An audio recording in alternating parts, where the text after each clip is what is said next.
Ladies and gentlemen, welcome back to Let's Go Sportsball Podcast. I'm your host, Owen, with Ron, and there's been a lot going on this week. It has been. And the Cavs were eliminated, so we are both... Absolute bullcrap. We are both going to go cry in the woods now.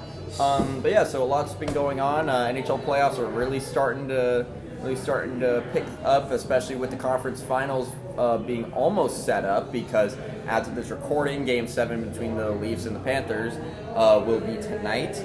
I personally am rooting for a meteor to hit the stadium, just like the Super Bowl and World Series, because I hate both of them, and I wish they would both just be eliminated. Just give it to Carolina so that they can win. Oh, Lord. But yeah, so... I think Carolina is going to win the whole thing, but... Yeah, we'll have to see. I mean, they are pretty infamous for not doing good in the clutch, but, I mean... Oof. I mean, I'm honestly rooting for Carolina, and either Carolina and Edmonton or Carolina and Dallas. I mean, either way, I think it's going to be good. Oh, yeah, I mean, a redo of 2006 would be pretty cool. Yeah. So we're going to start off with baseball. We'll cover football next, then basketball, and then end it with hockey. So this is going to be a fun one. Buckle up. Yeah, it's going to be a fun one, especially because I am wearing the greatest hockey movie ever made. Like, as much as I love the Miracle on Ice movie, this captures the spirit of telling people to shut up so that they can listen to the effing song. Also because that machine took my quarter. I don't believe none of that Florida crap. Starting off, didn't work. Don't you dare. Oh. All right, can we start now? We've been started. Starting off with the Texas Rangers in baseball, Corey Seager is placed on injured list due to a right hamstring strain. He is placed on the 10-day IL, due to the right hamstring strain. Seager was previously on the injured list from April 23rd to May 3rd with, get this, a right hamstring strain. Buddy, something might be wrong with your right hamstring. You might need to get that fixed. There's this thing called the hospital. Just go. That's probably where he's at. I mean, you play for one of the biggest sports leagues on earth. I'm sure you'll get like some kind of benefits from that. They make millions of dollars. Yeah. Just for standing at home plate. Just for standing there and looking pretty. I mean, kind of. Anyway. Some other pretty big news on the injury front. Ben Joyce of the Los Angeles Angels has announced that he went in season-ending shoulder surgery a few days ago. So he's going to be out. And how do you think this is going to affect the Angels, Ron? They've got some good pitchers on their team, so I think it doesn't hurt them all that much. I say it hurts them a little bit, but probably not too much as everybody would think. Yeah. So. And speaking of injury, we of course have the big surgery that I think everybody kind of knows about at this point. Astros right-handed starter Hayden Wesneski. I almost said Werenski, like this guy from the Blue Jackets. You've probably heard of them? This guy? You mean the guy from the Blue Jackets? I thought the guy from the Blue Jackets was Johnny Hockey. He will always be the guy. He is the guy. Johnny will always be the guy. But current living the guy of the Blue Jackets. But I mean, let's just be honest though. Like, if he was still here, that line of him and Monahan, like, imagine Marchenko on that line. Oh baby, y'all would have made the second. Y'all would have made second round. Yeah. Hey, for once, I am not making fun of your franchise. Appreciate it. I know. Oh wait, I wasn't even making fun of them during the stadium series. This is horse crap. Anyway, so Hayden Wesneski will undergo Tommy John surgery. Ooh. That's the surgery that I was talking about, and miss the remainder of the 2025 season as well as some of the 2026 season. Manager Joe Espada announced to reporters this afternoon. So, you know a bit more baseball than I do, so how do you think this is going to affect the Astros? It probably won't hurt him all that much. Again, unless he's an absolute stud of a pitcher, which I have seen him play really good, but could be a little bit better. I would say it probably won't hurt them as much. They're probably still going to suck. So Yeah, I mean, they're called the trash shows for a reason. yeah, not only because of the infamous trash can scandal. So I don't remember. Did the Rays get affected by that? Didn't the Rays play them in a series and that happened, or was that something else? Because I think it might be a little bit later. Okay, because I remember it happening. I remember the Rays playing the Astros in a series. I believe I may be thinking of something completely different, but I don't know. Again, I haven't been following baseball that much over the past few years, so I could be completely wrong. It might be. So what do you have? I've got here St. Louis Cardinals. Matt Carpenter has retired. He announced his retirement from baseball after 14 seasons. He was a great player, in my opinion. I believe he spent all 14 seasons with the Cardinals. Did he win a ship with them back in the?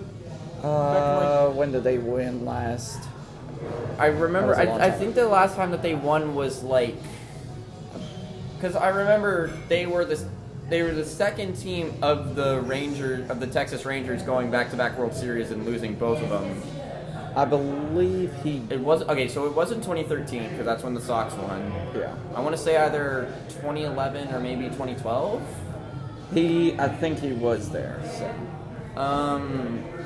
Yeah, I'm just gonna He's gonna fact I'm gonna check research that.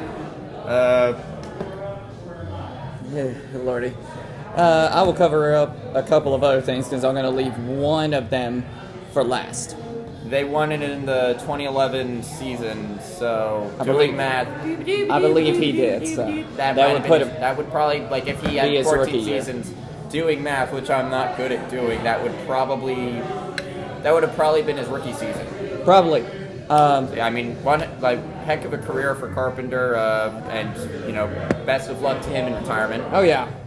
And now, oh man, Hold on. Hold on a minute. So yeah, he's upset because the next team I'm about to announce we both don't like, but we still have to cover. I'm still sad about 2020. Happens. Yeah, don't you know about that? Oh, shut up. Hey, at least you guys had like one. We don't have any. This is like one of the two sports you can make fun of me in. The Dodgers are calling up their top prospect, Dalton Rushing. Rushing is MLB Pipeline's number 15 ranked prospect and slashing .308, .424, .514 in AAA this year. I mean, What what is there to say about the Dodgers? I mean, they've had some incredible players coming up. And I mean, they currently lead the NL West 29-17. So I mean, like, it's something that we've all been concerned about for a while. It's like the Dodgers are just really good, and it's like I said a few episodes ago. As much as I hate them, I can't say that they're cheating. It's like with Tampa Bay in 2021. Everybody was like, "Oh my God, they're over the salary cap." We didn't break any rules, and even though LA is doing a lot, they're not breaking rules as long as they pay their players accordingly and aren't doing things wrong. They are completely in their right to do that. More power to them. Oh yeah. Another pretty big news again. Oof. I think you might like this one. The Baltimore Orioles with one of the goofiest logos ever, the little goofy goober bird. I like their old school one better. If you haven't seen their old school one, you need to look at it. I'll look it up here in a little bit. Brandon Hyde, the the manager of the team, has been relieved of duties. And here's the funny Along part: with- just in this little time span, or like the first quarter of the season, there's been 3 different managers that have been fired. Bud Black of the Colorado Rockies, Derek Shelton of the Pittsburgh Pirates, and now Brandon Hyde of the Baltimore Orioles. Who's next? Maybe it's your manager. Yeah, I honestly wouldn't be surprised. I don't know. I really hope. I just want the Rays to be good for once. Oh yeah. Please, I am begging you, and get us a better stadium, please, please. Get rid of Stu Sternberg. He sucks. Oh, gosh. He sucks. Alrighty. Yeah, I've got a few more just breaking earlier today of this recording. Ooh. Jose Alvarado has been suspended for 80 games without pay after testing positive for PEDs. Phillies pitcher, if you don't know what PEDs are... Performance-enhancing drugs. There you go. Phillies pitcher Jose Alvarado is receiving an 80-game suspension without pay after testing positive for exogenous testosterone. He will be ineligible for the postseason this season if the Phillies reach the playoffs. And that's a big if. Yeah, because they... they're possible. decent. I mean, as of They're right pretty now, the Philadelphia Phillies are 28 and 18 in the NL East. Only one game. Yeah, I was looking at the Braves by accident. Oh, jeez. They ain't doing too well. Yeah, no, I watched them blow that lead to the Red Sox last night, and I actually one of my coworkers, big Braves guy, and I went up to him, was like, so how's your night besides the Braves blowing it? And he was just like, okay. And Boston also revealed their City Connect jerseys. I didn't see those which yet. are, in my opinion, I like them. It throws it back to the monster, the green monster that they have. Red Sox And City Connect for this year. I'm looking them up right now. Look at that. Ooh. It's That's the kinda green cool, one. actually. It's the green one. I like it. That's kind of nice. I like it. Pretty sleek. I saw the reveal, and it's like I said. They Yeah. said it's an homage to the Green Monster.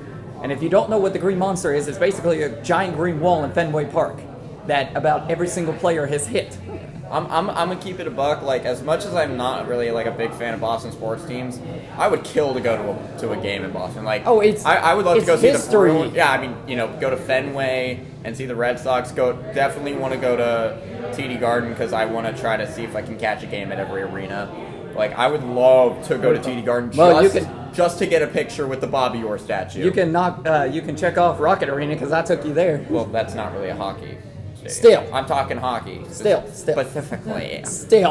Pacifically, I gotta talk like my sister. Whatever. She's But gonna kill me this- for making fun of her. This one is going to be Yeah. this is huge, and it's Huge it's news here. finally been done. Rob Manfred announced that Pete Rose, Shoeless Joe Jackson, and other deceased players from the permanently ineligible list have been reinstated. They are now eligible for the Hall of Fame. Of course, if you don't know the story behind why Pete Rose and Shoeless Joe Jackson were let go, both of them were kind of on a betting, kind of cheating scandal type thing. Well, more betting, gambling type stuff. I thought Shoeless Joe Jackson was with like the He Black was- Black Sox. Yes, thing. that was the cheating. Right. They were fixing right, the no, games. For some reason, I was thinking of PEDs for some reason. That's why you call. Yeah, if you don't know, with Shoeless Joe Jackson, it is the infamous Black Sox Yeah. From like incident, 1910 and then- or something. years ago. Long time ago. And then Pete Rose, probably arguably one of the greatest baseball players there is.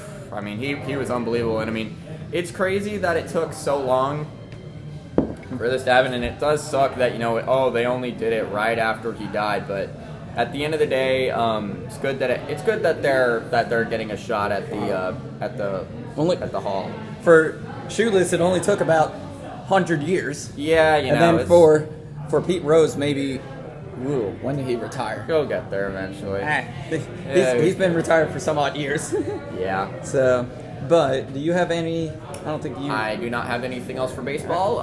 So let's move on to football. There's been quite a bit for football recently, and I'll get things started with probably one of the biggest pieces of news that we've gotten so far. Pete Rose retired back in 1986, so it's been about 39 years since he was 49. No. 39. Look, I failed algebra in high school. Leave me alone. Shut up. Anyway, so some of the Speaking of maths, What? Speaking of maths, with how much this guy's contract is. Dude, I can't even count past purple. So. That was stupid. Okay. Yes, it was. So Brock Purdy, quarterback for the San Francisco 49ers, and he of the infamous "Hi, Mom" on camera has agreed to terms on a 5-year, $265 million contract extension, including $181 million in total guarantees. Sweet Jesus, they are probably cooked. Mr. Irrelevant to Mr. Relevant. Yeah, To Mr. I think he got Top to Dog? that like a while ago. What? I said Mr. Relevant, and I was like, wait, maybe Mr. Top Dog, or I don't know. I feel like Mr. Relevant kind of worked out. Yeah, it makes a What do little I bit. know? I just work here. But yeah, so it's a move.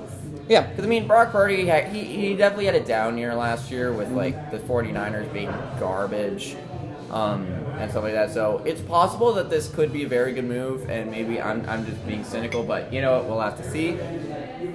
It's possible that this works. It's possible that it sucks.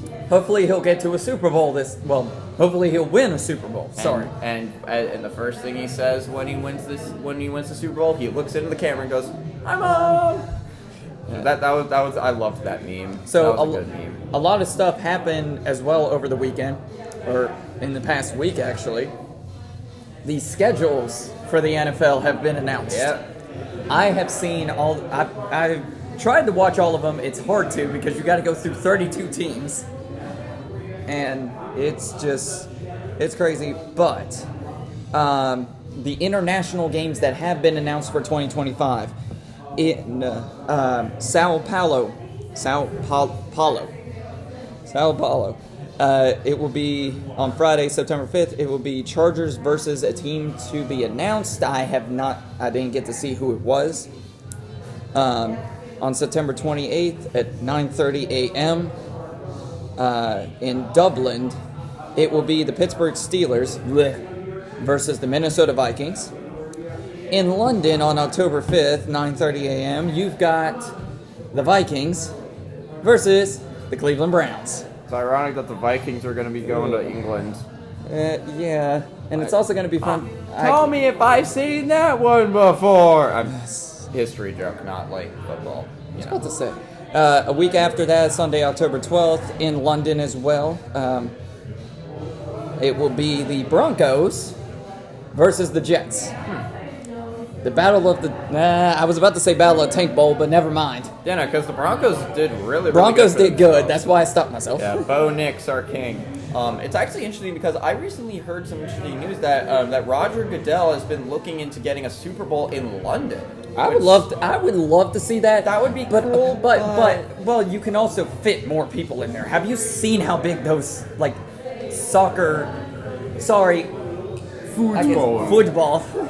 stadiums Just are? call it soccer. We're Americans. Have you seen how big those stadiums are? Yeah, I mean those places are huge. And I mean with how funny some of those chants go. Oh Lord!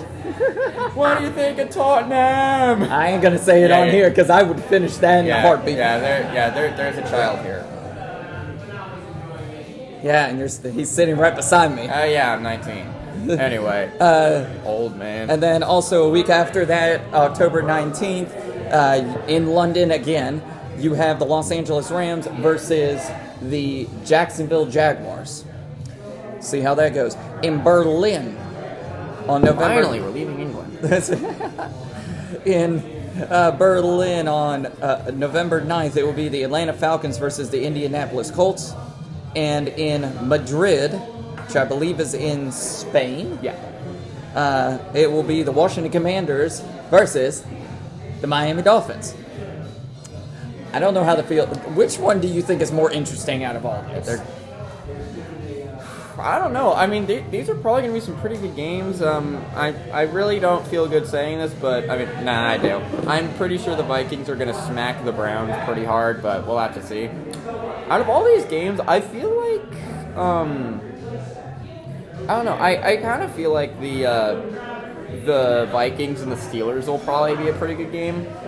Also because because it's in Dublin and we're in an Irish pub. That's where we film most of our episodes in an Irish pub, and it's awesome. So It's pretty. Everybody, get your kilts on. I would say I could be biased and say that the best game is going to be the Browns versus Vikings, but I'm not going to say that. I think in my opinion, the most interesting game I wanted to say the Washington Commanders and Miami Dolphins, but I don't think even that. Yeah, because the Dolphins are still pretty rough. Trying to. And I mean, after what Indy did, which I'll cover in a little bit on their schedule. Yeah, at least. yeah, and I mean, I'm still worried about Tua. I mean, he's been dealing with all those concussions and stuff like that. But I mean, looking at Washington, you know, they've been building themselves up a lot ever since the Dan Snyder era. So it's interesting what they're going to be able to do this season. And I mean, with Jaden Daniels coming in and being such an incredible quarterback, and they're building such great depth around him and stuff like that. You know, they really should have had it be the Commies versus the Bears. Because the reason that would have been rematch. I just want to keep seeing the memes of that one player, I forgot his name, just like constantly waving and kind of like, ha ha ha ha ha, we're winning the game. And then literally tips it into the guy's hand. And then he's the one that's supposed to catch it, and Noah Brown is just like, yeah, give me that. That's on you. You messed up because you don't know how to block. You're getting more money you're probably making more money than you suck. Oh, jeez. Anyway, so in other news, King Henry, Derrick Henry of the Baltimore Ravens, has reached an agreement today on a 2-year, $30 million extension that includes $25 million fully guaranteed over the next 2 seasons. It is large deal in NFL history for a running back over 30 years old. I swear, it feels like we are getting constant record-breaking deals. Brock Purdy was that close to being the highest paid. Yeah, who's the highest paid again? Josh Allen? No. I can't remember because I know Myles Garrett was the top Sportsball. I know Myles Garrett was the top non-QB. Yeah, but yeah. So I mean, I think this is a great move by Baltimore. I mean, King Henry's been unbelievable running back with that season that he had, and you know him and Lamar have been such a great duo. So I think this is an awesome move. As much as I'm not a big Ravens guy, I think that this is going to work out well for them. And he should have came to the Browns. Who wants to play in Cleveland? Watch it now. Am I supposed to watch? Your team sucks. Anyway, speaking of Ohio teams, but this one's actually good. It's kind of, in my opinion, I agree with it, but at the same time, they are just pushing so many different things. So, an Ohio representative has presented a bill to prevent Ohio State games from being scheduled at noon. Move was filed after it was announced that the Ohio State and Texas would kick off at noon week 1, which I think will be the biggest game of the season. In my opinion, the bill would prevent games from beginning before 3:30 when a state university is involved. In my opinion, it's not a bad move because if you think about it, you got people on the weekends that want to try and get stuff done ahead of time. Like noon is probably the best time to start doing it because that's when most people are up. Yeah. And it's like you're not having to get up like, there's a fly. Get out of here. I'm trying to avoid getting. But there's been so many different ones. I think it would be a good idea because then if you have people, they can still watch game day or they can still do their stuff in the morning and they still have time to do it. And then you got the game later on, so that it's later in the day. You're already tired from it instead of watching the game for 2-3 hours, and then you're tired and you're like, I don't really want to do anything else, and you're stuck there. Yeah. So I think it's a good idea. But it's certainly an interesting move. And also, I remember I mentioned this to you earlier. I really find it funny how when we went to the Stadium Series, what the Ohio State mascot Brutus. Yeah, Brutus. He was carrying around a hockey stick, and he had a striped shirt on. It was always funny to me because he actually looked like just a vintage hockey player in that because in the early days of the NHL, the Ottawa Senators now the Ottawa Senators that we have right now are technically a different franchise because in the original days of the NHL, so 1917, 1918, all that crap, they had a team called the Ottawa Senators, but that team got folded a little while afterwards. I mean, they won the cup a few times, but they folded, and then the Senators came back in 1992. But the original Senators had striped sweaters, just nothing but stripes, and so him walking around with the hockey stick, it was that looks very reminiscent of what those guys would have looked like. I mean, even Montreal did a throwback, but they were a lot thinner. and it was nothing but stripes, and it's regarded as one of the worst sweaters in NHL history because when you look at it, your eyes just like ache. It also kind of makes me laugh that him and I believe his name is Stinger was having a snowball fight. Yeah, honestly, I would be honest. Like Stinger would probably kick Brutus's ass. He would beat the crap out of him. I wouldn't be surprised. He's a big old bug, and Brutus he's a nut. Some more signings that we've got. Green Bay's 2-time Pro Bowl guard, what in the world? Elkton. Some guy named Jenkins. Leroy Jenkins is skipping the Packers' off-season workout program while awaiting a new contract. Jenkins has 2 years left on a 4-year, $68 million extension he signed in December of 22. They're really trying to get their contracts. Speaking of trying to get their contracts, oh boy.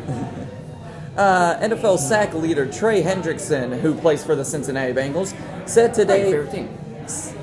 today that he will not play this season without a new contract. Hendrickson is entering the last year of his contract, has not heard back from the Bengals about a new deal since the draft, and he has grown increasingly frustrated with the way that these negotiations have been treated.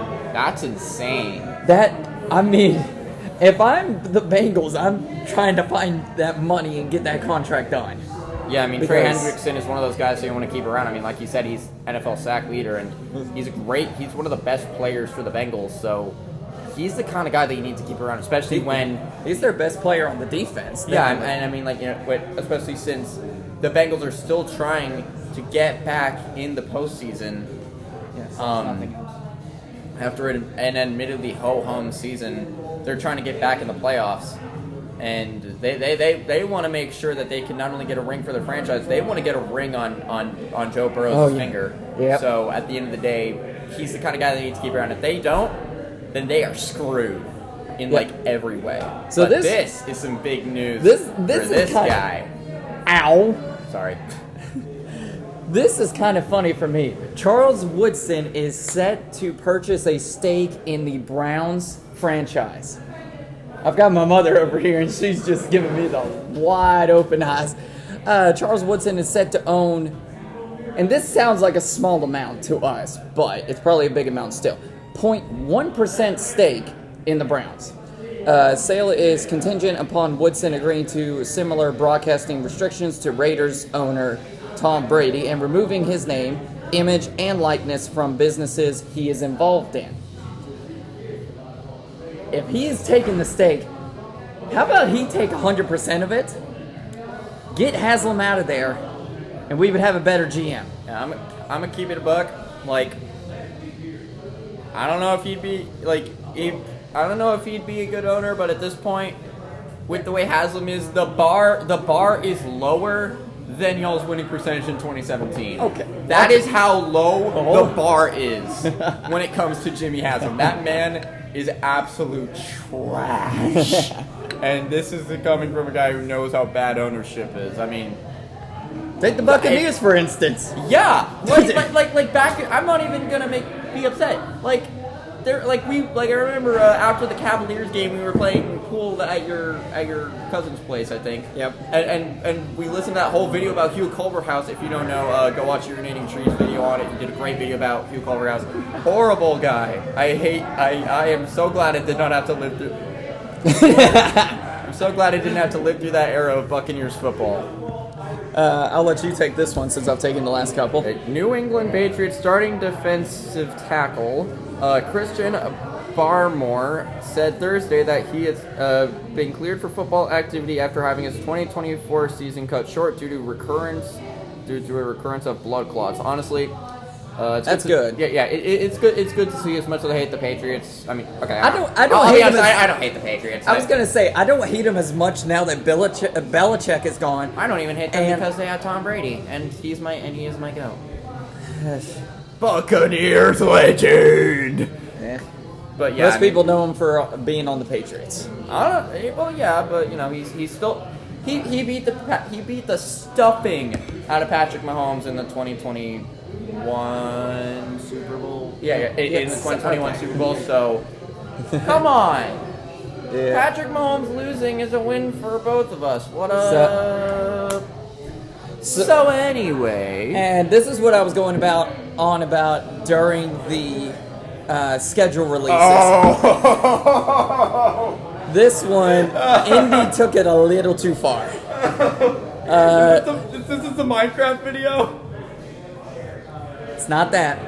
Oh. It's completely. That was the Minnesota Vikings. Okay. This is That was- Indianapolis. They made a joke about the Bears Yeah. player. I know. That was amazing. Even though they didn't play him. Sorry, it was funny. The Colts apologized and deleted a schedule release video that had Tyreek Hill as a Dolphin getting arrested by the Coast Guard, emulating his police detainment from week 1 of last season. Colts issued the following statement, also apologizing to Minecraft. Or, not Minecraft, Microsoft. I'm all over the place. Apologizing to... Hold on. Can I finish? I'm sorry. It's funny. To Microsoft, they said we removed our schedule release video because it exceeded our rights with Microsoft and included an insensitive clip involving Dolphins wide receiver Tyreek Hill. We sincerely apologize to Microsoft and Tyreek. Quote, the Colts reached out to me to pass along their apology to Tyreek. Hill's agent, Drew Rosenhaus, said. The since-deleted video also had a clip of Tennessee Purdy bus running over Will Levis for Week 3's matchup. That would honestly probably help their quarterback. But I'll just show Wow. you I'll just show you the video. I understand y'all won't be able to see it if you've seen it. Let's save that for after because there's still stuff we gotta talk about. So I mean, yes. That's pretty funny. I'll say that is pretty freaking funny. So there thanks, Johnny Coke. also could be a new NFL playoff format. It is not official, but this is what it is. The rule change was proposed by the Lions. The big change? Teams would be seeded by who has the best record. Doesn't surprise me. In this proposed format, a wildcard team could be seeded as high as number 2. So, the current seeding format had like Kansas City 15-2, Buffalo 13-4, Baltimore 12-5, Houston 10-7. The following 3 teams were LA Chargers with 11-6, who were eliminated or who clinched the playoff spot. Pittsburgh Steelers, who clinched their playoff spot 10-7, and Denver, who clinched the spot 10-7. 24 NFC format. What if it was proposed? So, if you look at it, if it was with the proposed format, how it went last season was Detroit 15-2, Philadelphia 14-3, Tampa Bay Buccaneers 10-7, LA Rams 10-7, Minnesota Vikings 14-3, Washington Commanders 12-5, Packers 11-6. What it would look like with the proposed, you would move about 3. You would switch around 3 through 7. Detroit would be first, 15-2. Same thing with Philadelphia; they would stay where they're at, 14-3. Minnesota jumps from 5 to 3 because they had the 14-3 record. Washington would jump from 6th to 4th with a 12-5 record. Get this: Green Bay would jump from 7th to 5th with their 11-6 record. Tampa Bay and Los Angeles would drop to the bottom 2 with their 10-7 record. That's with the new format. I don't like it because Tampa Bay would have been lower. I'm kidding. That's hilarious. I'm There was kidding. some great, according to Roger Goodell on this proposal back in April. This was some great data to show that we should really look at some form or version of this. How do you see this? Do you think it would help out teams that could be like that are just there in the wild card that could potentially be seeded as high as number 2? What do you say? I mean, I think it's an interesting idea because I mean, like when it comes down to it, yeah. I mean, like there are teams that get like, they have a way better record than teams that are in like a second seed. Like they have like a 12-7 record, and then the other team has like, and then the other team, no, 12-7, 12-5 I meant. And then the other team is like a 10-7, but that 10-7 is like third seed, and then the 12-7 is in 12-5. Dang it, is in like the like one of the wild cards. I mean, it doesn't make sense at the end of the day, but I don't know. I think it's an interesting idea. I would want to see it in action to kind of make a decision, but yeah. Leave us your opinion in the comments. We would love to hear from everybody. Yeah. Also, because you guys started doing this more, be sure to like and subscribe. Follow our Instagram because. Yeah, and also we got a Spotify. We're doing the I need to send you that link. I forgot. Doing the Spotify stuff. Oh, the Spotify. Just you can look up the Let's Go Sportsball podcast. It still has our logo on there. You'll be able to see it and find our all that stuff. Yeah, it's specifically Let's Go Sportsball podcast. Moving on to the NBA/basketball. There's been quite a bit. Oh yeah. Of course, we'll cover the playoffs last because that's what we want to talk about more. Right now, currently, as we're recording this, the Thunder and the Nuggets are currently in the third quarter. OKC is leading 62-46. So this is live as of this recording. Yeah, don't take us. And this is Game 7. This determines who goes to the Western Conference Finals. Those are like the two best words in all of sports. Game 7. I love it. First, I'm going to start off. The NBA has fined Golden State's Draymond Green Exactly. $50,000 for comments questioning the integrity of the game officials, referring to the 5.5 spread number that they had against, I believe it was Minnesota, who they ultimately lost to. He's getting mad about DraftKings. Well, he's getting mad about just betting. And the thing is, I mean, it just depends on how the officials are. I mean, you saw the officials in Game 2. Look at how mad we were. Sorry, how mad you were. I was upset. You were literally dropping so many. You were like Gordon Ramsay with how many swears you were dropping. You were saying you were dropping the F-bomb like every other word. I can't help it. We got screwed over that game. Yeah, but I don't think it's an excuse for the way that we played, but that's beside the point. Whatever. So, some other news. Estate of Paul G. Allen is starting a former sales process for the Portland Trailblazers, sources tell ESPN. Ooh. Monty Python and the Holy Grail. Trailblazers sales process. Sweet Jesus. Is beginning with a formal announcement today, and all the money from the sale will go to philanthropic efforts as Paul Allen desired. Allen & Co. and law firm Hogan Lovells leads sales process is estimated to continue into 2025-2026 season, with all estate proceeds going to philanthropy per Paul's wishes. Oh, that was a nightmare to read. That is awesome. I like that. I think what they're doing is pretty cool for the sport and everything. And I think what they are doing, trying to get more awareness out there for that disease. Next, the Philadelphia 76ers are promoting Jameer Nelson to assistant general manager. The 14-year NBA veteran and one-time All-Star is a Pennsylvania native and has served as a scout and G League GM for the 76ers since 2020. This one, I watched this. I saw this injury. I saw multiple videos of this injury, and I feel so bad for him. Even if it's the Celtics. Yes.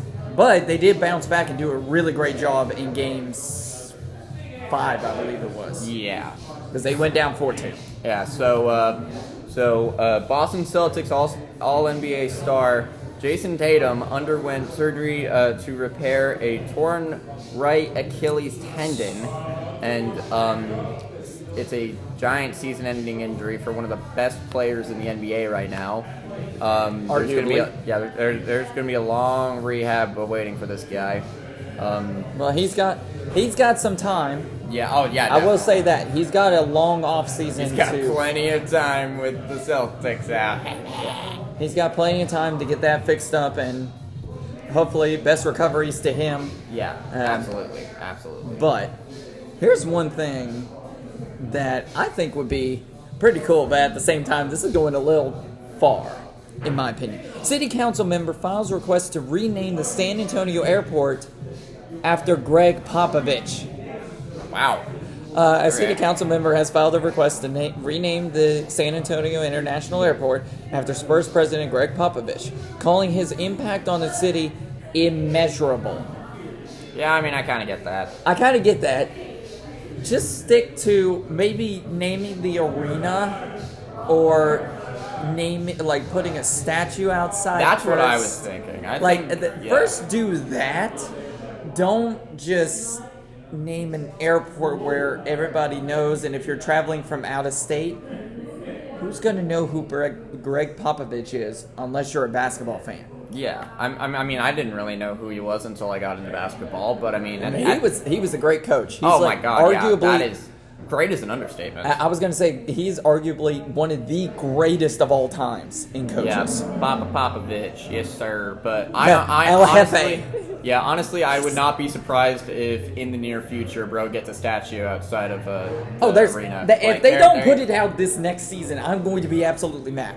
Get one out there with him in all of his glory. And his rings, include the rings, because otherwise you suck.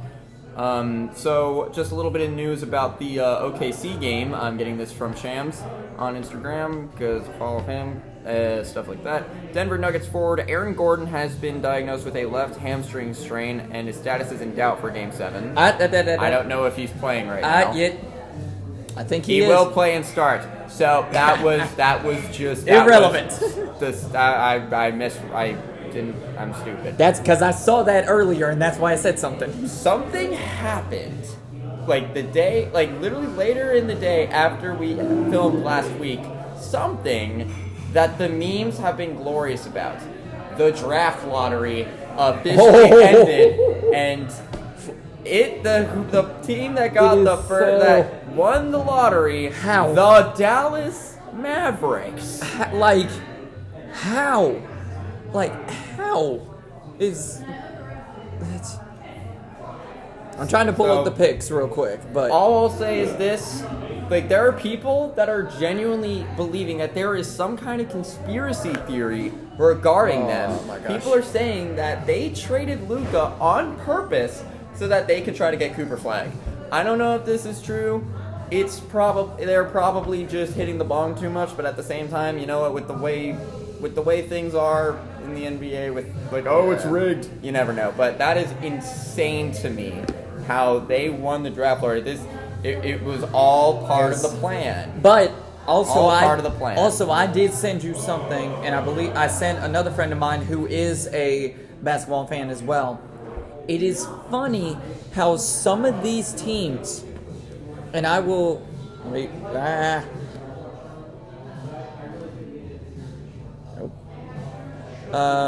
Let's see here. It is funny how some of these teams will go back and forth.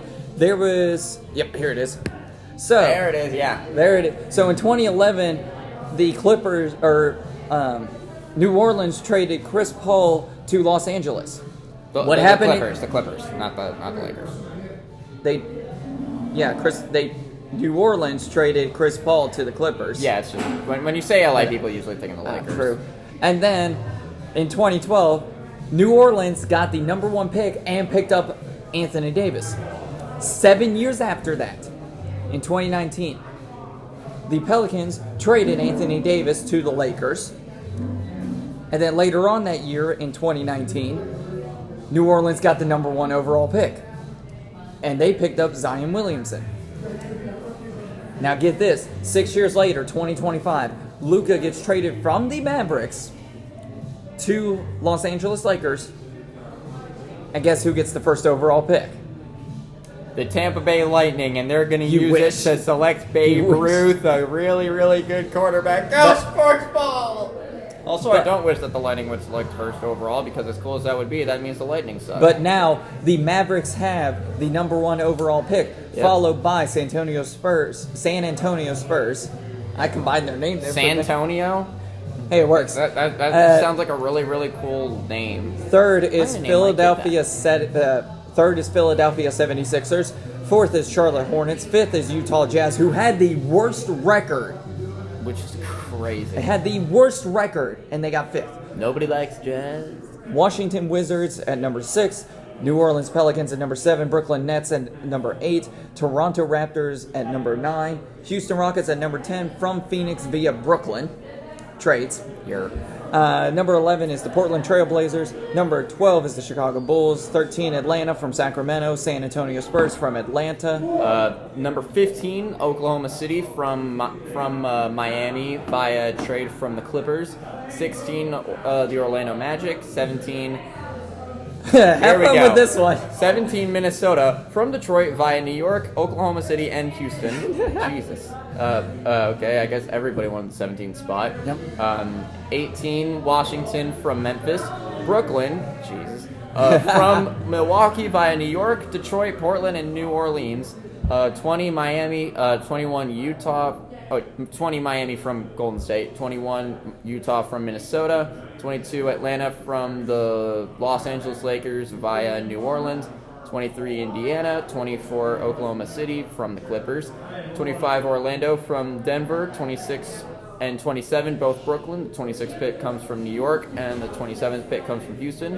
28 goes to Boston. 29 goes to Phoenix from Cleveland via Utah. Yep. And the Clippers from Oklahoma City Get the 30th pick. But the 15 through 30 pick is the order for the remainder of the first round of the NBA draft presented by State Farm. I shouldn't have said that, but it's just those. We don't know if they're going to be final. There's the second round, which we could go on. Cleveland doesn't really get they don't get a first round pick. They actually don't get a pick until the 49th pick, which is in the second round. Chat, are we in fact cooked? No, because we still have Darius Garland. We still have Ty Jerome. We still have Jared Allen. We still have Donovan Mitchell. And we still have your boy, Evan Mobley, but we still lost with them. Well, if the refs didn't screw us over. I'll be honest, still not an excuse for how we played. We really fell apart. Okay, 2 games, yes. I could say we could have played better. But other ones. So as he mentioned, Cavaliers were eliminated. Pacers defeated them 4-1 in the series. Knicks beat the Celtics 4-2. Now get this. Woohoo! Get this. Indiana, this. the last time Indiana and the New York Knicks met in the Eastern Conference Finals was the early 2000s. Jalen Brunson was only 3 years old.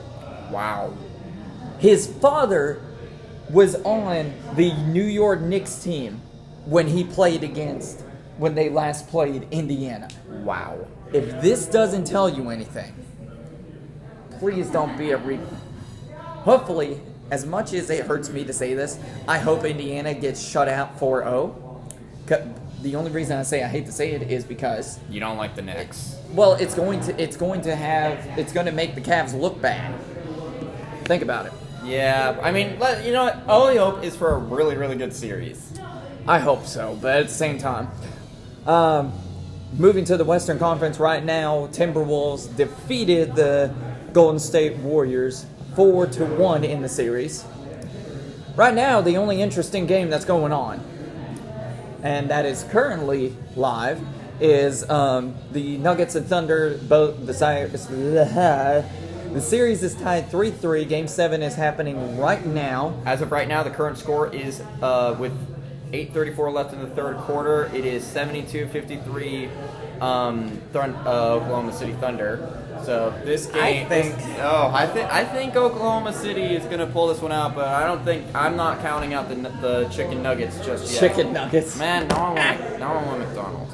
But is that everything you have for? That's all I've got. All right. Well, let's get started with hockey because there's a lot. So you've got a lot to talk about. Yeah, because First thing I am, of course, the king of yapping when it comes to this goofy sport. So, there's a lot to get into. So let me just find where to start. I was going to say your worst fear might become true for the Anaheim Ducks. Yeah, no, I heard about that. Like, we're gonna skip that. I'm gonna leave it at that. I'll say this: Anaheim did their due diligence, and apparently they did talk to Kyle Beach about it. So I'll give them that. But if he messes this up, then please get him out of the league. Please place your head under the guillotine. So. Okay. So starting off with a retirement, Sam Gagner. Sam Gagner has retired. He played for Columbus Blue Jackets legend. He played for the Edmonton Oilers, the Arizona Coyotes, rest in peace to that franchise, the Philadelphia Flyers, the Columbus Blue Jackets, that team that you probably know. Team that you probably heard of. You might have heard of them. It doesn't work unless I'm talking about Tampa. He also played for the Canucks, the Red Wings, and the Winnipeg Jets. He was selected 6th overall in the 2007 NHL entry draft by Edmonton. And he became pretty infamous for, hold on, I had it here somewhere. He scored 8 points in a regular season game, the only player in the 21st century to do so. How do you get points in a game? Is it just goals? It's goals, assists, and is that a point for each? Or is that a point for both? I think it's like 2 points if you get a hattie, but I don't remember because I'm stupid. Okay, so it's like a point for both, basically. Kind of, yeah. I forgot. That's I get it. I get it mixed up sometimes, but yeah, like it's a point if you get a goal and a goal and an assist, and it's a Gordie Howe hat trick if you get a goal, assist, and a fight. So he shoots, he scores. He passes, he scores. Hat trick. So you didn't even score a goal or get an assist, you don't get the hat trick. But yeah, so best of luck to retirement for Sam Gagner. Great, just heck of a career. Oh yeah. Almost a legend on my NHL 25 franchise mode team, but I chose Vince Desharnais in the expansion draft instead, which is honestly a really. You are crazy. I hear the voices and they tell me to select good, okay defensemen and stuff. Good, okay defense. Good. Did you get Werenski? No, because he wasn't available in the expansion draft. I got Provorov, and he's good. He's provolone cheese, and he scored a goal for me one time. I am getting good players from your team. Be grateful, Ronald McDonald. Anyway. Moving on to the Philadelphia Flyers. As you know, earlier on, they got rid of their head coach, and now they have picked up a new one in Rick Tocchet. Rick Tocchet. Tocchet. It looks the same. No, it's Tocchet. It is Rick Tocchet. Okay, whatever. You silly goose. Sounds like I'm trying to say talk. Yeah. You know what? What? Sounds like I'm trying to say talk. You know what? When I was pronouncing this thing. Hey, watch your language. There's a child here. I am an impressionable youth wearing a. Why am I saying that when I'm wearing a sweater from a movie that has a lot of swear words in it? This is horse crap, but yeah. So I think this is a pretty good move by Philly. I mean, Tortorella was good, but could have been better. Here's the thing about Torts. He's better when he's playing with teams that are already pretty good. He's not great when it comes to rebuilding squads. I mean, he did that he was with the good teams in Tampa. He was with pretty good teams in New York. He was good with. He did pretty good with rebuilding the Columbus Blue Jackets. Kind of. I said pretty good. I didn't say the best. He was decent. But yeah, so that's that. But I think Rick Tocchet being hired there is pretty good. I mean, he did a relatively respectable job with the Canucks last season, even though they sucked this season. But you know what? I mean they like the Rangers, the team that they lost to in the '94 finals, were an absolute soap opera this season. '94 finals. Hey, yeah, Jacobs Field. Old school. Yeah, the old school Indians. Old school Indian sweat jersey. I still call them the Indians jersey or Indians. I call them those guys from Cleveland that can't beat the Cubs. Essentially, but yeah. So I think this is a pretty good move. There you go. And speaking of I deserve that. What the heck was karma? You're not the girl from The Exorcist. Calm down. That was karma. I've actually never seen The Exorcist. Good to know. Next. Anyway, so Adam Foote has been chosen to replace him, and I don't know how he's going to be because I don't know if he's been a coach yet, but... Isn't he... He's a former Avalanche player with a gigantic nose. I'm thinking of his brother that played for... I think he played for the Blue Jackets as well. Yeah, Adam Foote played for the Blue Jackets. Oh, it was Adam Foote. Okay. Yeah, he played for them for like a few years. His kid actually played for the Lightning, but we don't talk about him because of the trial. I was gonna say we don't talk about Bruno. I was gonna say if his name was Bruno, that would be perfect. I'm going to take a brick from outside and beat you with it. Anyway, his name is Cal, and I don't want to talk about him. It'll be payback for the Cromwell that I gave you last week. Touche. So honestly, Adam Foote has he's got a lot of work to do, especially with this Canucks team. Because I mean, like I said, they had a lot of drama going on last season with all the stuff between Miller and Pettersson, and the talk about Hughes and Quinn Hughes and Besser leaving. There's a lot of talk about that, so he's got a lot of work to do if he wants to try to get this team back to where they were last season. Yep. So, moving to best of luck to him. But whatever. Sorry, you go now. Moving to the West Coast. We're still in the West Coast. Vancouver's in the West. Moving south in the West Coast. There you go. Down to Los Angeles. The Los Angeles Kings have hired Ken Holland as their next general manager. I don't know how he was before. Do you know anything about being a general manager, head coach, or? Well, he suffered from what we know as he suffered from what we know as Mike Ilitch syndrome, otherwise known as Ken Holland's disease, where he essentially tried his best to keep the gang around. He kept trying to keep the same team around all the time, and while that's not a bad move on paper, there is one person that does not give a crap about that kind of thing. Father Time. Yep. It doesn't matter how much you try to keep them around. At the end of the day, age is gonna mess them up. So, and I mean, at the end of the day, do I think this is a good move by LA? You can argue yes or no. Yes. I mean, Rob Blake was an interesting general manager. I mean, he had some pretty decent trades. I mean, you have back this past offseason where the Kings acquired Darcy Kemper in exchange for Pierre-Luc Dubois, and that was definitely a giant win-win for both franchises. Say that second guy's name. Pierre-Luc Dubois. Slower?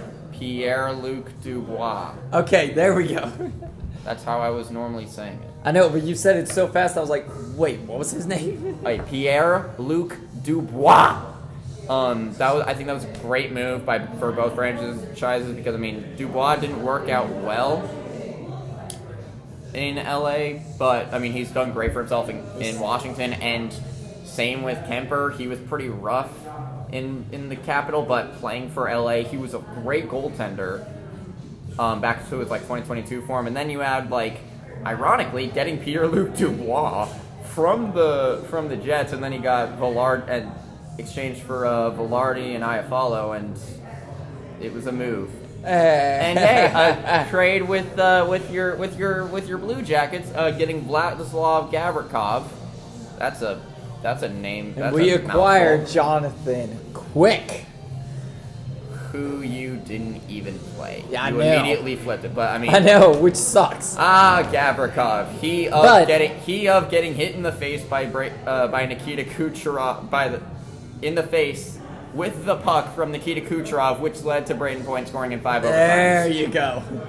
Wow, you were very, very concerned with me getting right how we completely whooped your guys' butts in 2020.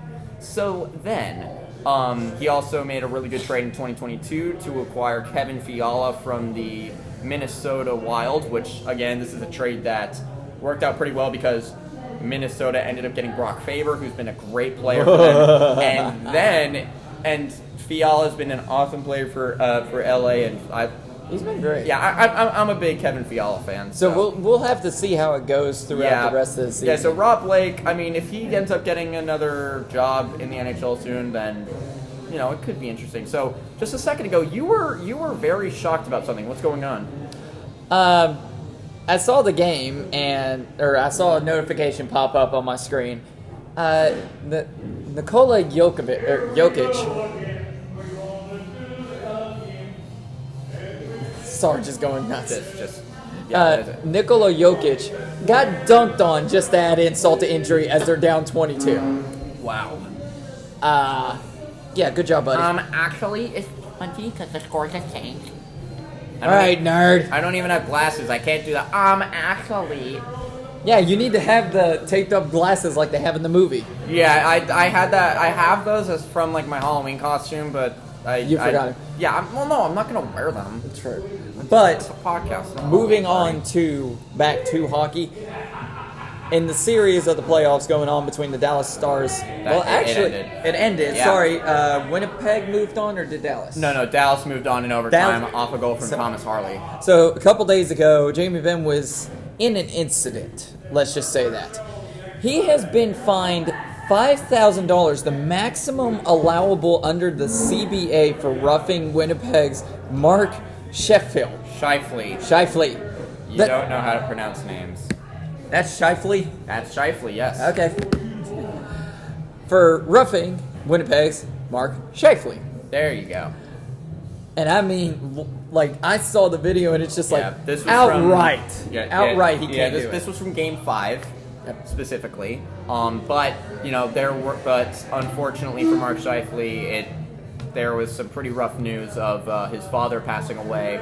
Oh my gosh, right before Game 6, and he was a game time decision because of that, but he did choose to play, and he was the one to break the ice in Game 6. He scored the opening goal, and I mean, but even though he lost, it was a great moment for him. I mean, I can't imagine the pain he was going through with that, and I mean, this is shades of 2014 with Martin St. Louis, Lightning legend, scoring on Mother's Day after his mother passed away in the postseason against Pittsburgh. So I remember seeing that, horrible. And also I have seen where thousands of people averaged $55 and have raised so much money for his foundation and everything. So it's awesome to see people reach out like that and actually help. They don't know this player from Adam, except they're on his favorite team, and they reached out to help in some way or form. Absolutely. And this guy, and I'm not downplaying that like anything about it. Yeah. It's like, you don't know this person, you're giving them money. He's a famous guy. He makes millions of dollars, but people still are going out of their way to pay and help out with this, and help out with his foundation. So. I mean, that's what they always say. Hockey is family. I mean, they've done this for so many players and stuff like that. So I mean, this beautiful moment. Yeah. And it was also great because after the series was over, like every player went out and just gave him a hug. Like not only did all the Winnipeg players go to comfort him, even Dallas players were immediately coming out so that they could just pay their respects and be like, hey, hell of a series, and stuff like that. That again, it's like we keep saying, that's the brotherhood of the sport. But speaking of Winnipeg losing, this also is the continuation of the President's Trophy curse. So if you're not in the know, the President's Trophy is awarded to the team that basically has the most points in an NHL season, and this curse has basically been going on since like 2013, where consistently teams do not do well in the postseason. The last team to win the cup after winning the President's Trophy was in 2013 with the Chicago Blackhawks. But ever since then, it's been a downward spiral. I mean, 2014, the Boston Bruins won the President's Trophy, and then they lost in the second round to Montreal. 2015, the New York Rangers won the President's Trophy, lost in the conference finals to the Tampa Bay Lightning. Move on. And then in 2016 and 2017, the Washington Capitals won the President's Trophy. Both times they were eliminated. Lost in the second round. Both times to the Pittsburgh Penguins. How do you do that? Well, the Penguins went on to win the cup anyway, so it's fine. And then Washington comes back and wins the next year. Yeah. Speaking of next year, 2018, the Nashville Predators won the President's Trophy, but lost to the Winnipeg Jets, I believe. I'm going to skip 2019. No. Nothing happened in 2019. It was an off season. My turn. It was a lockout. No. My turn. 2019 Tampa Bay Lightning won the President's Cup. They were swept in the first round. Let's see. Nobody else since then has been swept in the first round. I see one later on that we'll talk about.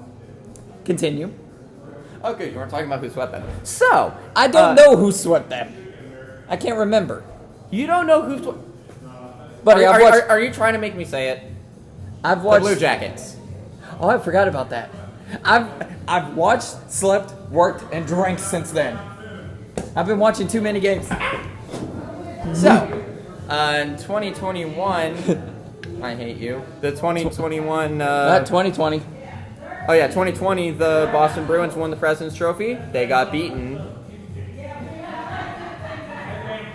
by your Tampa Bay Lightning. Hey, be happy that you swept us. That's the peak of your franchise.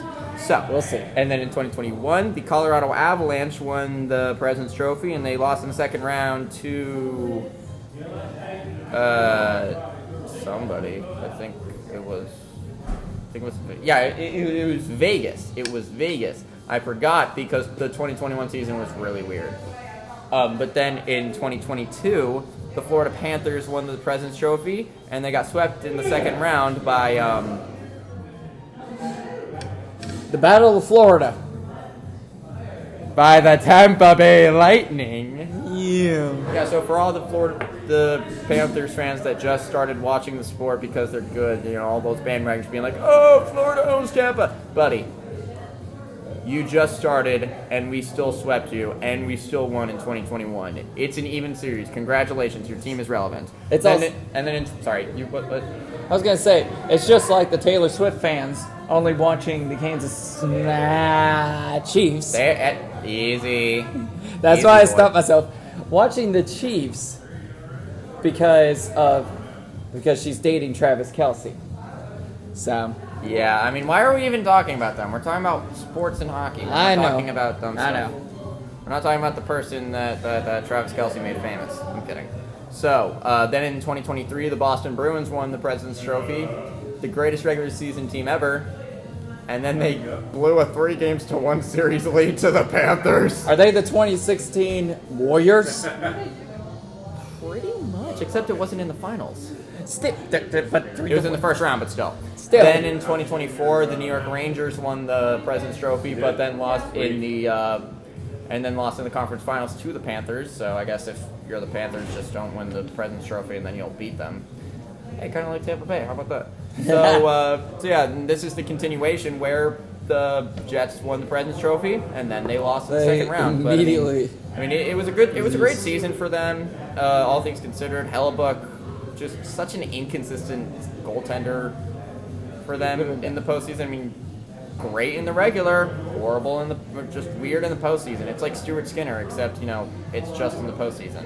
Yep. So there is that, and also an interesting statistic about the Jets: they were unable to win a single playoff game on the road through 2 rounds.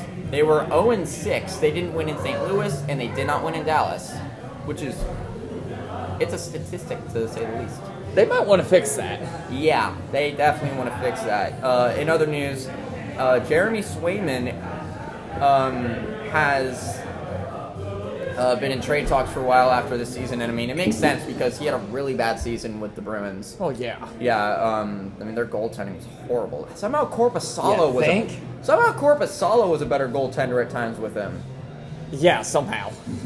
How do you let Korpisalo be better? How?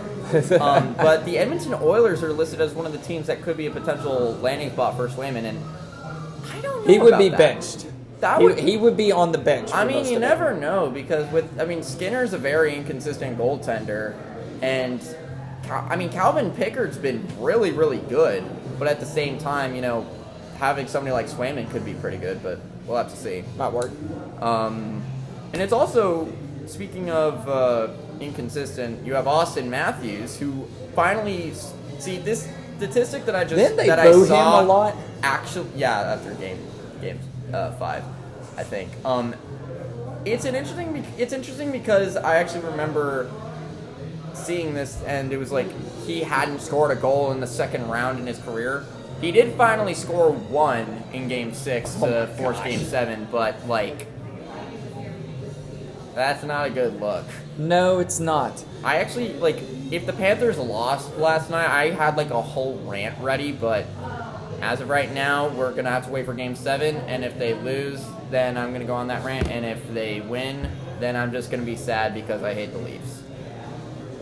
But, moving on a little bit. Oh, wait. What in the world is that? I have three more things. So, one thing, there's no indication that Brock Nelson will re-sign with the Avalanche. Brock Nelson was picked up at the trade deadline from the New York Islanders. Honestly, I mean, I can kind of see this. He's been okay, but at the same time, he hasn't been to that form that he was in when he played for the Isles. So, I mean, we'll have to see. Additionally, Matt Murray got forced to start Game 5. First start since... First NHL playoff game since 2020, which I believe was with That was the Pittsburgh. COVID year, wasn't it? Yeah. That was COVID year when the Lightning won. And then... Illegitimate. Buddy. Just say, where I lost, where I lost, where. So, Matt Murray started his first playoff game for the Leafs, and it was not good. No. So, and lastly, some funny NHL trivia here. Chris Draper was a pretty good player for the Red Wings. I mean, he wasn't as good as like Lidstrom, but back in 1993, the Winnipeg Jets traded Chris Draper to the Detroit Red Wings in exchange for $1. Why? $1. I have more than that in my wallet right now. $1. Why? And Draper went on to play 1,140 games with the Wings, and he won 4 Stanley Cups. In exchange for... Just $1. Hopefully he made more money off And of this that. was the original Jets, the ones that moved to Arizona, who moved to Utah. Who moved to the Utah Mammoth. The Utah Mammoth. The Okay. Utah Stormin' Mormons! Not again. Yes, always with the Mormons. Jeez. Always. But as we look at the playoffs currently right now, it is Game 7 for Toronto and Florida. Unfortunately, 2 teams he doesn't want to see in there. Carolina has beaten the Washington Capitals. Unfortunately, I wish I would have loved to have seen Ovechkin go on to win the Cup after beating Gretzky's record, but it's not going to happen. Carolina has beat the Washington Capitals 4-1 in the series. Great series, honestly. I mean, Carolina. I don't even blame. Okay, I can't get mad. I can't even blame Washington for losing like that because I mean they just happened to run into a machine. But yeah, with Carolina's history of being in the clutch, I can't say I'm looking forward to what they have in store for the conference finals, but we'll have to see. It'll be a good one. Moving on to the Western Conference. The Edmonton Oilers beat the Vegas Golden Knights in overtime off of a goal from Kasperi Kapanen. Somehow. Interesting name. Managed to dig it in there, and they did that in Vegas. So Viva Las Vegas. Yeah, that didn't Viva Las Vegas sucks. Then and then of course the salad bars beat the beat Dallas Stars. Salad bars. Salad. You have to do 2 more. Bars. 2 more. Bars. There you go. Whatever. So Jesus. Oh, I have problems. So then the Salad Bars beat the Winnipeg Jets 4-2. That was an overtime goal from Thomas Harley. I mean, both goals scored to put them in the conference were an OT. And I gotta say, at this point, I don't think our predictions went very well because we both. I think I had Washington going all the way, and I think I had Dallas in the conference finals. I don't remember, but I mean, this is going to be a repeat of the 2023 Western Conference. I mean, 2024 Western Conference Finals. So last year of Dallas and Edmonton and Edmonton. There you go. It went to Game 7. I'm very excited to see how this goes. I mean, these are 2 teams that are kind of different. I mean, Edmonton has, if Calvin Pickard can get back in net, and if Ottinger maintains his form, this is going to be one hell of a series. In my opinion, I think Carolina goes on to the finals. Yeah, I mean at this point, doesn't matter. I just want the meteor to hit the stadium. And I think honestly, Edmonton moves on to go to the finals, and I think it will be Carolina in 5. You think it's going to be Dallas and Carolina? No, Edmonton and Carolina. Edmonton, Carolina. That's a repeat of 2006. Repeat of 2006. I would love to see that. Yeah, repeat for them because last time these two met in the finals, it was Game 7 at I forgot what it was originally called, like what the Carolina Arena was originally called, but it went to Game 7 and it was a crazy series. Of course, Justin Williams got an empty net and did the iconic jumping against the board. Oh, jeez. Because he literally just like jumped right against the board and then he got almost tackled and it was awesome. But so Carolina won that series in 7. So it's possible that we could see the Cup come back to Canada, but at the same time, I think Dallas might have the upper hand. But again, we'll see. I am liking a lot of what I'm seeing from Edmonton, but also Rantanen, man. I mean, he's had more goals than a lot of the core four for Toronto's had. And I mean, looking at the East, I mean, we haven't even talked about we both want Carolina to go, but at the same time, whoever wins this Game 7 is going to be one heck of a challenge for Carolina. Because I mean, the last time Carolina faced, they said that against when they faced Washington. Well, yeah, but I mean, but Carolina faced off against Toronto in 2002, and Carolina ended up winning that series, and Carolina faced off against Florida in the 2023 Eastern Conference, and they got swept and humiliated. I'm very interested to see how the Eastern Conference goes, because it could be anybody's game, all right? Because whoever wins is facing off against a tough opponent. Do I think Carolina is going to make it? As much as I hope so, knowing this team's history of basically blowing it, because they've had some pretty big chances and they've suffered some pretty tough losses over the past few years. I'm hopeful, but at the same time, knowing their history, I am always going to be in doubt. We'll have to see. Yep. I'm very excited for this. I think a great conference. I think a great Cup Finals would be, like you said, Edmonton and Carolina. If that's what happens, I'm personally going with Edmonton because I think they're McDavid. Yeah, I mean McDavid and Draisaitl, they're contributing a lot. Yeah, it's McDavid on there. I don't know why I got myself confused. I was thinking of the guy from Chicago at the same time. Bedard. But yeah, I don't know why I got those two mixed up. Nah, you're good. Don't worry about it. But yeah, I mean, I think McDavid and Draisaitl, they are contributing extremely heavily. I mean, Draisaitl's already got, I think, 2 overtime winners. I don't remember. I mean, they've all been doing really good. And like I keep saying, if Calvin Pickard maintains his form, boom. So I think that's about it. Yep. Like and subscribe, or we'll show up at your house with potato bombs. I don't know how that would work. Follow our Instagram. Ignore what he says. And See you guys on next episode. I think there's only one more thing to say.